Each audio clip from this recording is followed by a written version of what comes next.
In this video, I'm going to show you a really easy method to make your green stuff really, really flat.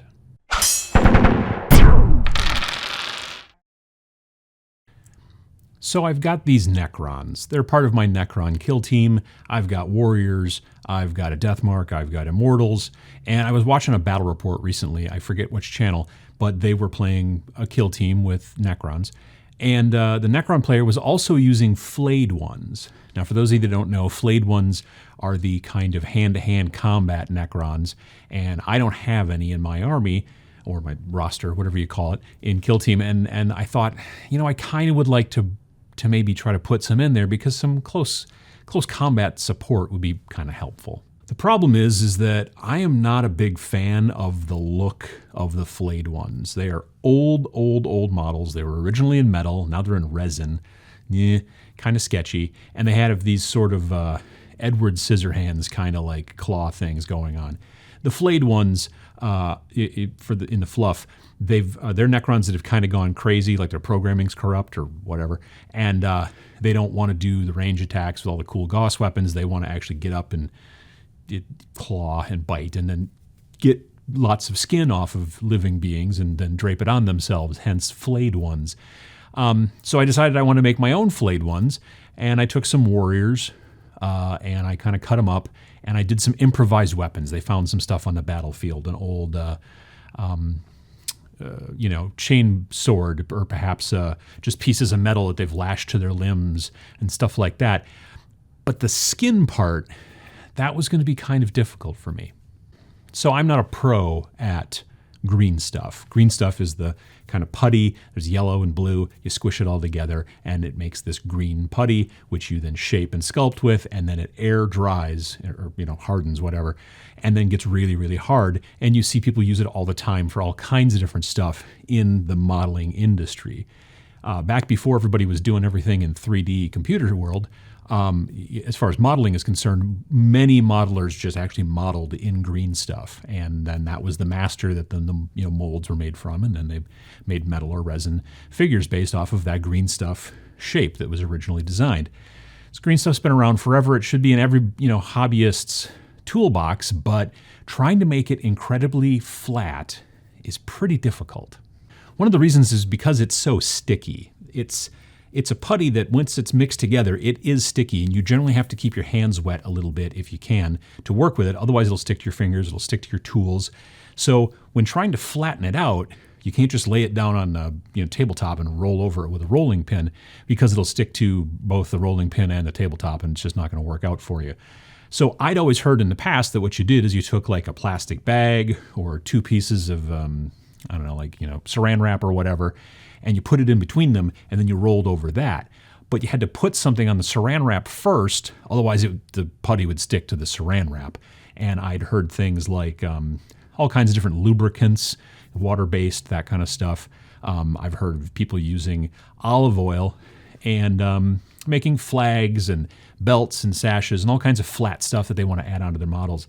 But always in the back of my head, my thought was, well, once you kind of lube it all up so that it doesn't stick to the plastic, how do you get the lubricant off before you glue it to the model and before you paint it?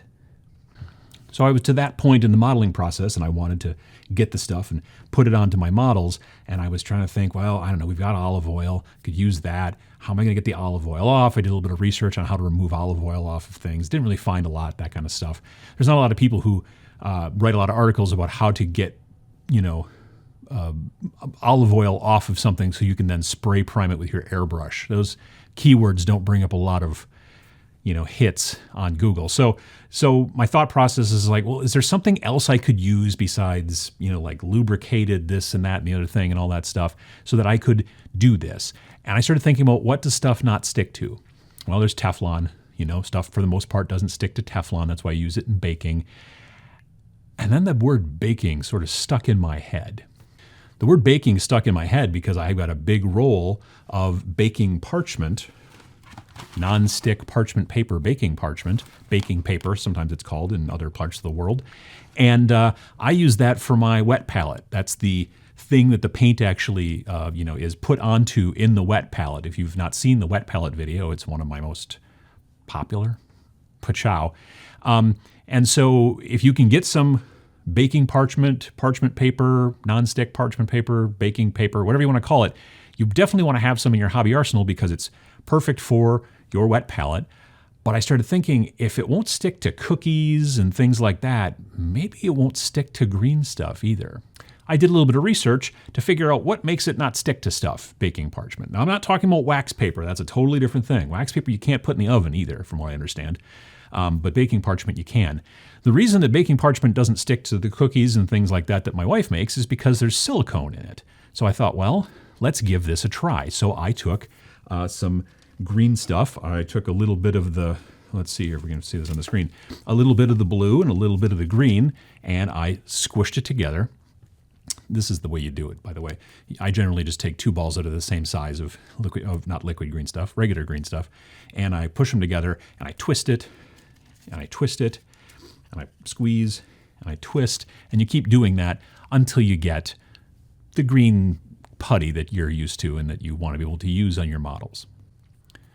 So once you got your green stuff all mixed into a nice little ball here, and you've got your little lump of it, you just take a piece of parchment paper like this, you make yourself a little folder, and you just lay it in there, and then you close it on top.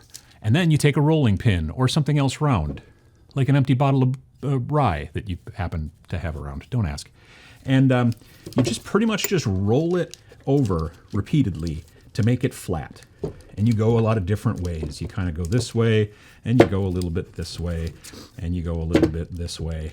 And you just keep rolling until you get it to the flatness that you want for whatever you're making. Maybe you're making a belt to put on your model, or you're making flayed skin to hang off of your model like I was doing.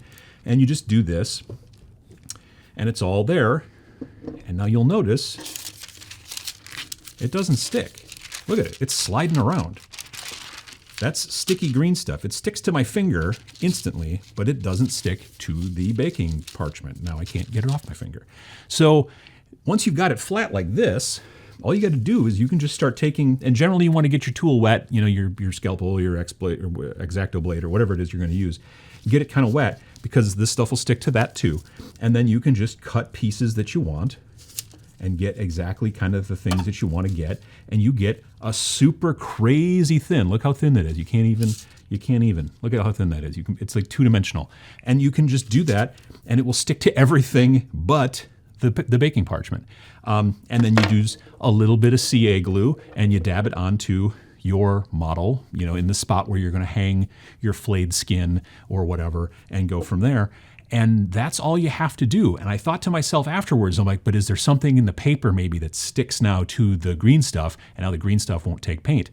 I've painted these models and they look great, and the paint doesn't want to seem to come off. So I think it's a success. So if you can get yourself some baking parchment, some baking paper, some non-stick parchment paper, whatever you can call it in your local area, and make a little folder of it, put your green stuff inside there, like a ball of it, and then just get yourself a bottle of rye or a baking roller, or even just a piece of wood, whatever you want, and just start rolling it over to flatten things out. You can get yourself a really super thin, nice piece of stuff that you don't have to worry about later on, you know, getting the lubricant or the whatever you're going to use on it off afterwards.